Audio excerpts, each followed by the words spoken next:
Lige nu lider Afrika under en af de aller værste sultkatastrofer nogensinde. Ifølge nødhjælpsorganisationerne er sultkatastrofen på Afrikas Horn og i Østafrika ekstraordinær alvorlig, og måske den værste i området i 50 år. Den store hungersnød har bragt mere end 12 millioner liv i fare. 10.000 af børn er allerede døde. Herhjemme der har 150 skoleelever taget sagen i egen hånd og startet en indsamling. Vi mangler en. Så sætter vi Jakob på. Jakob, Mark og Mark. Et klasselokale er omdannet til arbejdsformidling. Mange, en mere. Arbejdsløsheden er 0%. Ja, er spændende kommet? De er på vej. I den gode sags tjeneste har eleverne fra Kirsebærhavens skole i Valby tilbudt deres arbejdskraft. 150 kroner for en ren bil. I skal til Mekonomen og lave fjern ukrudt fra parkeringspladsen, og I skal have 1.000 kroner med tilbage. Okay. Værsgo.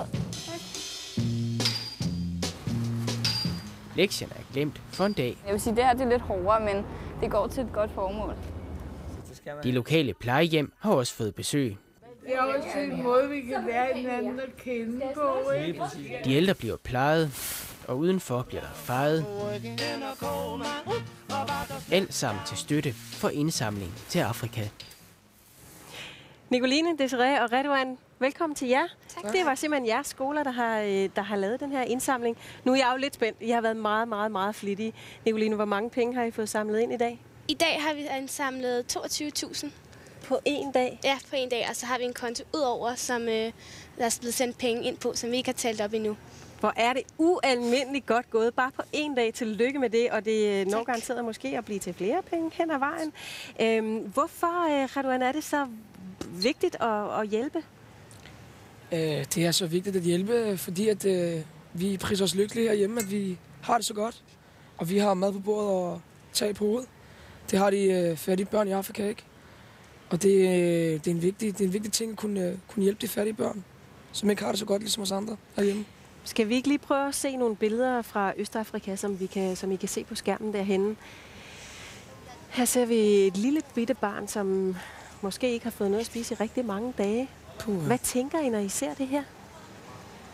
Det er forfærdeligt. Det er rigtig hårdt at se. Det går ondt i hjertet. Ja. Det er virkelig forfærdeligt, at mennesker skal leve sådan. Vi er ikke født til, at vi skal ikke have noget mad og drikke. Vi er født sådan, så vi skal kunne klare os igennem livet. Når man tænker på, hvor godt vi har det her hjemme i Danmark, vores små problemer, og så kigger på det der. Hvor meget vi tager for givet. Jamen, hør nu her, fordi I er jo unge i 15 år, 14 år, og har livet foran jer, og har det godt og har gang i en masse ting.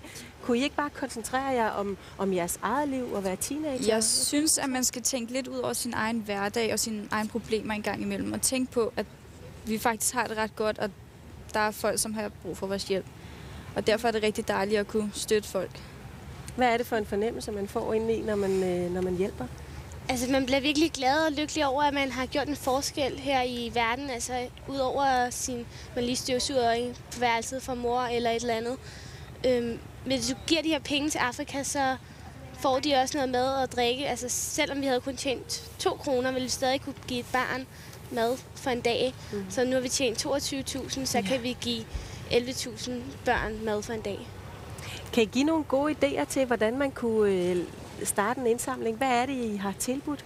Altså, vi har været rundt og spørge privatejere, om vi kan for eksempel slå deres græs, luge ukrudt, forskellige ting for et beløb. Og vi har også ringet til virksomheder og spurgt, om der er noget, vi kan hjælpe med.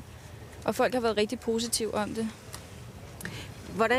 Hvordan har I det nu, når I bliver en del af det her kæmpe store beløb, som garanteret bliver samlet ind, når vi skal samle ind den 27. Ja, jeg er meget stolt af mig selv, og det tror jeg også, vi alle sammen er. Ja, vi er stolte af hinanden. Det er fællesskab, vi har skabt, og de penge, vi har samlet ind som et fællesskab, vi skal bare være stolte over hinanden. Lige præcis. Hvis der nu sidder nogen derhjemme, og det gør der jo helt sikkert, der sidder jo en hel masse skoleelever derhjemme og kigger med lige nu, og tænker, skal vi nu? Gider vi gå rundt og samle ind og hårdt arbejde? Hvad vil I sige til dem? Bare kom i gang. Der skal ikke ret meget til, før at gøre en kæmpe forskel. Gør det samme som os. Gør en forskel for verden. Men I har arbejdet hårdt hele dagen jo. Ja, det har vi, og det kan vi godt betale sig. Hvor er det godt. Jeg er meget stolt af det. Det er fantastisk. 22.000 på bare en dag. Rigtig godt gået, og tillykke med det. Og tak fordi I ville komme herind og fortælle om det. Tak. Og husk så, at Den store Afrika-indsamling, hvor vi her på DR1 tager vores venner i hånden på TV2 og laver et kæmpe ekstraordinært show den 27. august, hvor vi skal samle masser af penge ind. Ja, hvor er det flot. Og, Ja. og ved du hvad, Puk, jeg har hørt, at det kan være, der kommer flere penge, for der er nogen, der også har lovet at overføre penge på konto, så det kan være, det bliver mere end 22.000. Hey. Det er jo meget imponerende, og der er jo ikke nogen tvivl om, at det er jo godt at få samlet ind til Afrikas Horn. De har brug for det. Ja, må ikke, mand. Jeg hørte faktisk i radioen i morges, at da der var Røde Korslandsindsamling, hvor man gik rundt og raslede bøsser, Ja. der på Ærø, der var de bedste til at samle ind.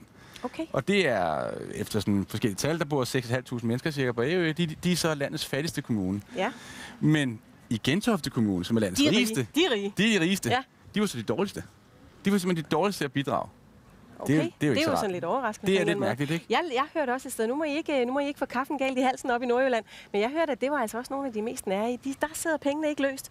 Og så var der sådan en velgørenhedsforsker, som sagde, at det var fordi, de var dårligt uddannet. Ja, og ikke havde særlig mange penge, og ikke særlig begavet. Det passer der ikke, Nordjylland. Gør det. Det skal I da ikke. Jeg vil lige sige, ham forskeren, han var fra Aalborg. Nå ja, det er godt. Og man kan sige, det der er det gode, det er, at alle har en chance for 27. august, ikke? Så kan de gå ind og vise en forskel og sige, Ærø skal ikke være de bedste. Ja, og Gentofte skal med i kampen. Ja, Gentofte skal komme op, ikke? Ja, det er godt. Sådan. Hvad giver du? Noget? Det ved jeg ikke, men noget skal vi jo give. Det skal vi. helt Ja, sikkert. jeg skal have mine børn med, så de også kan se, at de har været med til at give en lille ting, ikke? Jeg synes jo, det mest fantastiske, det de har gjort. De har gjort en forskel. Ja, det har de 100%, og de var så stolte og glade af det. og det dejligt. synes jeg er flot. Nå, nu skal det jo faktisk handle om noget helt andet, hvad det jo tit skal her i aften.